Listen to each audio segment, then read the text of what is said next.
saying that my first challenge was cricket. I was 9 years old when I decided to become a test cricketer. I watched my older cousin Javed Barki scoring a century at what should not be called Gaddafi Stadium now. And I remember I made up my mind that I will be a test cricketer. Now, I never after that did I ever think that there was any possibility that I would not become a test cricketer. It was only a question of when. So, along the way, there were a lot of problems which I hadn't foreseen at the time when I decided to become a test cricketer. But the thing about achieving the impossible is, it's a question of handling the bad times.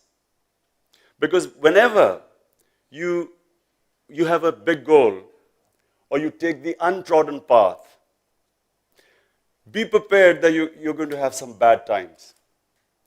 You will face setbacks, there'll be failures, but the people who actually win in the end have this quality. Number one, they never give up. You only lose when you give up. And secondly, they have the ability to cope with the bad times. Now, my first bad time came when first I played my first test match. I was dropped. And when I came back, the headline was, Imran can't. And I didn't play for the next 3 years. I was out of the team. And everyone thought that that was it. But then, I made my way back in the team. But the first shock I received, which I'm telling you, the bigger the goal, the more shocks you're going to have. The more setbacks, the more failures you should expect. So I played my first test at Lahore. And I'm walking out to bat. And the right side to the pavilion, the whole, from right Andrune Lahore, the real Lahoris were sitting there.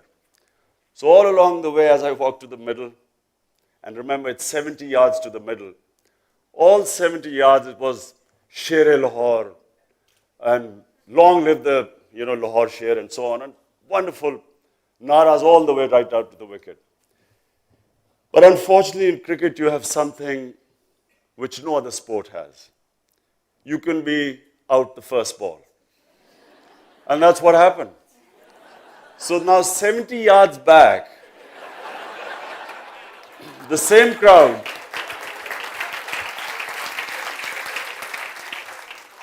there are ladies sitting here, so I will not tell you what they actually said to me. But I'm telling you in Lahori, Punjabi, what I went through the 70 yards back, it might have been 70 miles I was walking. Anyway, I came back and I was in a shock.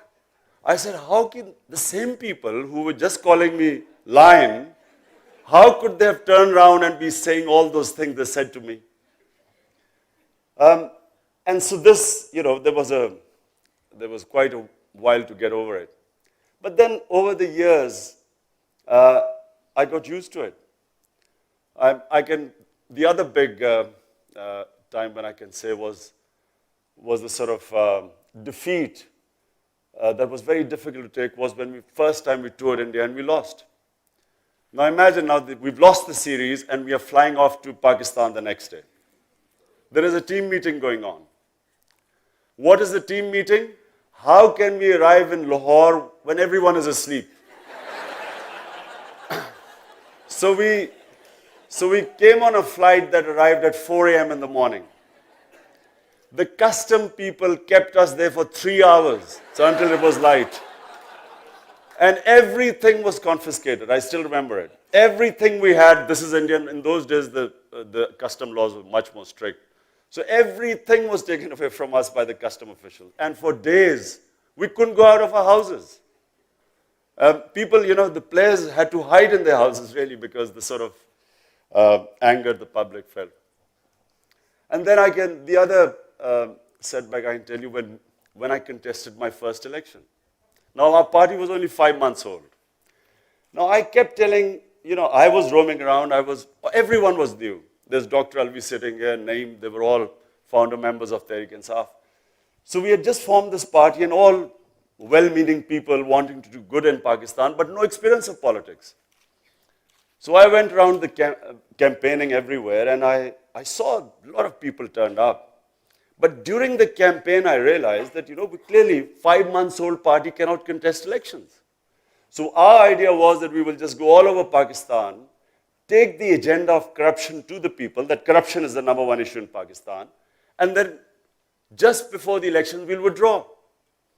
So of course, I was all prepared and, quite enjoying my tour, thinking that we are not going to contest election and loving all the sort of first time sort of going all over Pakistan.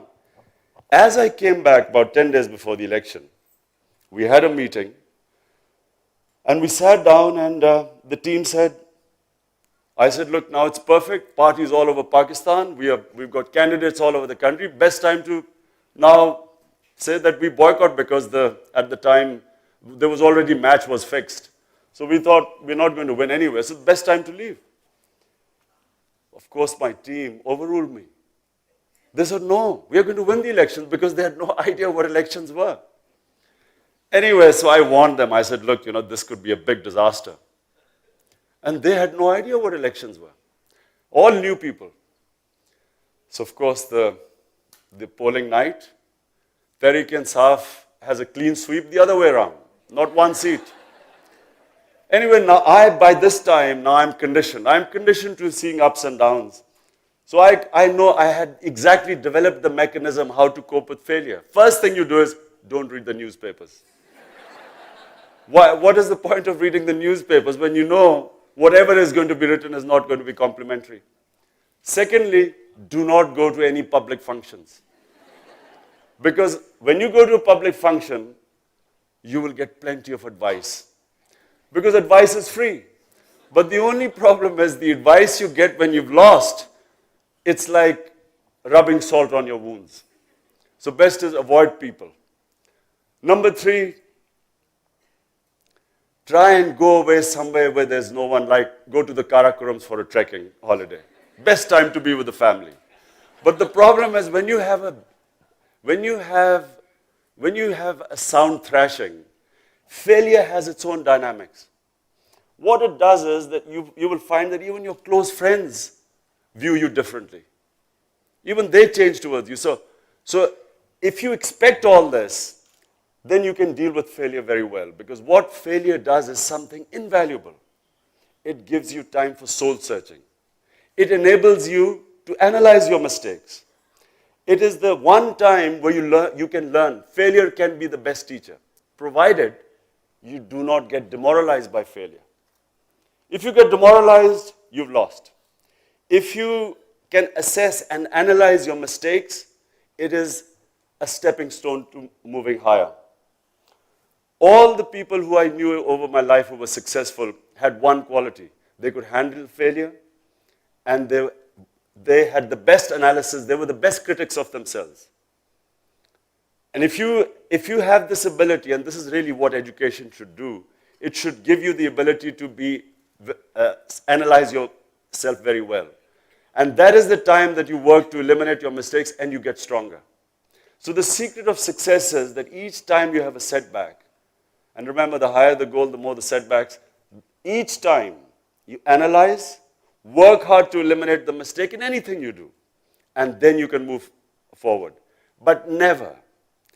The biggest problem is that when you have a setback, is that there is a big temptation to scale down your dreams, to scale down your ambition, to suddenly expect something less of you. This is the biggest trap. Most people fail when they compromise on their dreams and their vision in times of weakness. It is the time when a person is vulnerable. And in this state of vulnerability, you will make a fatal mistake by scaling down on your ambition. So I'll give you examples. When I started playing cricket, I saw Dennis Lillee. I was only 18. I saw Dennis Lillee, this great Australian fast bowler, bowl in England. And I wanted to be a fast bowler. Now, whenever I went to the coach in Worcester or the senior players where I was playing county cricket, everyone said, you don't have the physique, you don't have the bowling action to become a fast bowler, you can't become a fast bowler. And every time they told me that if you try and change your action, you will lose all your natural gift. I'm probably the only bowler in history who completely remodeled my action to suit my ambition. Because your body adjusts to your ambition. Your body will adjust. The body follows the mind. Mind is what is the power in a human being. The power of mind, you can only discover this power when you look inside and pit yourself against challenges. The more you challenge yourself, the more strength you will discover inside you. And then later on, when I used to play for the Pakistan team, I always remember a captain before used to go out to field, all the captains. I remember in the team meetings, we used to be told, first priority is not to lose. And then winning was a bonus. Now, this is a big difference. Remember, the positive mindset is we will win. Negative mindset is we should not lose. Any policies you make out of fear are destined for disaster. Policies should, whenever you make your own policies in life, they should never be determined out of fear of anything. And the worst fear is fear of losing. Because a fear of losing stops you from winning. During a match, for instance, and in life also, but your opponents will always sometimes make a mistake. And the people who have players or champions who have positive outlook, in other words, who are looking to win, they will grab that moment. But players who go on the defensive, scared of losing, they will miss out on these moments. So the killer instinct is that when your opponent makes a mistake, you grab it. You don't let him get back off the mat. But you can only do that if you are going in with the right frame of mind. And it's exactly the thing in life. Whatever your dreams are, always never think that you will not achieve it. I have never, ever, ever thought that there's whatever I've put my mind to, never has it entered my mind that I won't achieve it. And in politics, I've been 15 years. So you would have thought that I would have been now feeling that a lot of people, Imran sahab, kab aapne, kya wajah hai ki aap fail ho gaye? Abhi, a lot of people tell me, you've been 15 years and you haven't succeeded. But it depends what you're aiming for. What is it that you want? What are the goals you've set yourself? Is it just to become a prime minister? Is it just to become a member of parliament, a minister? What is your ambition? So the greater the ambition, the greater hard work you've got to do. There are no shortcuts in life. If you want to achieve something big, there is no such thing as a quick way of achieving anything great. You have to go through the process because it's the process that makes you. It's the process that strengthens you. And it's each time you fall and pick yourself up, you come back much stronger. But the secret is you never, ever give up. You only lose when you give up. And the ability to handle the bad times. No, you should develop a mechanism. And this about in vulnerable times suddenly giving up on your mission. So we wanted to build a cancer hospital. Cancer hospital I wanted to build, A, because seeing my mother in pain, but B, realizing what happens to a poor man when he gets cancer. Because I realized the cost of cancer treatment. And I realized that if people like us could barely afford cancer treatment outside Pakistan, what happens to ordinary Pakistanis? So that was the reason. So I campaigned for the hospital that it would primarily be a free hospital. And secondly, that it would not distinguish between the rich and the poor, because when I took my mother for treatment in England, she was in this hospital where there was a national health patient and she was on the next bed, paying bed. No difference. The nurses, doctors didn't treat them any differently. So the other ambition was to have a hospital where there were no VIPs. So anyway, when the hospital opened in 95, we had this American administrator, and the first thing he said was that you will not be able to treat more than 5% of the patients free. If you do, the hospital will close down. So here we were the board. We are not the technocrats. He was the technocrat. Him telling us that the hospital will close. You won't be able to afford it. It'll go bankrupt. 15 years later, we overruled him because that's what we stood for. All the money had been collected because the majority would be treated free. 15 years later, we were awarded by the World Health Organization as a center of excellence, and the only private cancer hospital anywhere in the world which gives over 75% free treatment. And then I was, in my constituency in Miawali, I was campaigning, and I discovered a lot of young men who were unemployed and who ended up either on very high rate of drug addiction and secondly crime. So I thought I'll build a little technical college so that they can come and give them few skills and they could be employable. I went to the people, they gave me a piece of land, beautiful piece of land by a lake, hills behind. And then as I was thinking of building this little technical college, I got approached by Bradford University to become the chancellor. So I thought, okay, here, if I can get Bradford University to come here, which was a technical-based university, I could have a technical-based university here in Namal. Everyone told me that you can't build it in a rural area because you can't get faculty. It is now the first private sector university in a rural area and in a wild area. It's only about 40, 50 miles from, as the crow flies, from Waziristan. So imagine, building a university with Bradford University degrees in that part of the world, and you won't believe it, not only has it taken off, the first batch comes out, but we've created another revolution. In Miawali, where there's no concept at all of co-education, we have, for the first time, girls from poor conservative families studying in the university with the boys.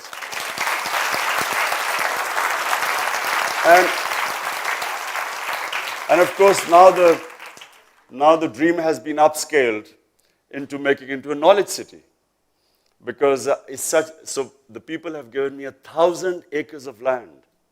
1,000, all by the poor people around. So we've got 1,000 acres of land. Now the ambition is to build a proper knowledge city there and have other institutions from other medical colleges, textile colleges, so that it's like Oxford University and built on beautiful premises. And we not only did we have faculty come from outside Pakistan, young Pakistani PhDs have come there, but from LUMS, the PhDs who have qualified, they've come and started working there. So in my opinion, if you create the conditions, if they are the right conditions, you can do anything. Now, something which Raja Sabar said and what he has done, in my opinion, in Pakistan, all you need to do is to create the right conditions. You just need an enabling environment in Pakistan. You basically need good governance here. Just one thing, good governance. There is so much vibrancy in the society that it'll take off. And I draw my experiences from two areas. One was cricket. In Pakistan, we produced the World Cup winning team despite having no system in the country. Despite the system. Not because of the system. There is no cricket system in Pakistan. And for all of you sitting here, if nothing else, I'm a triple PhD in cricket. And I can tell you, nowhere in the world have I seen such sporting talent as in this country. And who else? I was just with Viv Richards in India during the World Cup. And Viv Richards on television said that the best talent anywhere in the world he had seen was in Pakistan. So we have all this talent. I have never seen a player of the ability of that boy, Muhammad Amir, who got disqualified. I have never seen talent like that. I saw Wasim Akram. He's even better than Wasim Akram, and Wasim was one of the best. So you have this talent, Jahangir Khan, Jansher Khan. Oxford University had more squash courts than the whole of Pakistan. Both world champions for 10 years. In my opinion, Pakistan is a country which is oozing with talent. It does not have a system, does not have institutions, does not have rule of law, has criminals running the country. No country can prosper. It's impossible even if you on a factory put criminals, the factory will collapse. How can a country go on? And the only problem in our way is apathy. The one thing which, in my opinion, there's a verse in the Quran, those who have faith, Allah removes their fears. Fear is the biggest problem in this country. We are scared. People are so scared to take on this vested interest. So we are sitting and watching this charade in front of us, and people are reluctant to do anything. In Britain, 2 million people came out in the streets against the war in Iraq. 2 million people. It wasn't even an injustice being done to the people of Britain. It was in Iraq. And 2 million people came out to protest. To sum it all, Pakistan, in my opinion, this country has everything. We have two great institutions in this country which are vibrant and functioning. One is the Supreme Court, although there are all sorts of efforts to stop it functioning. And the other is a very vibrant media. Despite, I know Fasih said something that, they do get carried away, but despite everything, the current affair programs have created an awakening, a sort of awareness which didn't exist here before. All we need is an independent election commission. And the next election you will see, inshallah, a revolution in this country. Thank you.